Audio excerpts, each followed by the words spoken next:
आषाढी एकादशीला तुम्हा सर्वांना खूप खूप साऱ्या शुभेच्छा. तर रात्री साबुदाणे 1 किलो मी भिजायला घातले होते.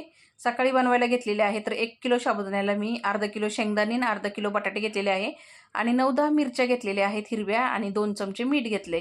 आता शेंगदाणे भाजून यांना बारीक करून साबुदाण्यामध्ये मिक्स करून घेतले. मिरची पण बारीक करून घेतली मिक्सरला. कढईमध्ये शेंगदाण्याचं तेल गरम करून घेतलं. त्यामध्ये बारीक चिरून घेतलेला बटाटा टाकला स्वच्छ धुवून आणि चवीनुसार मीठ टाकलं.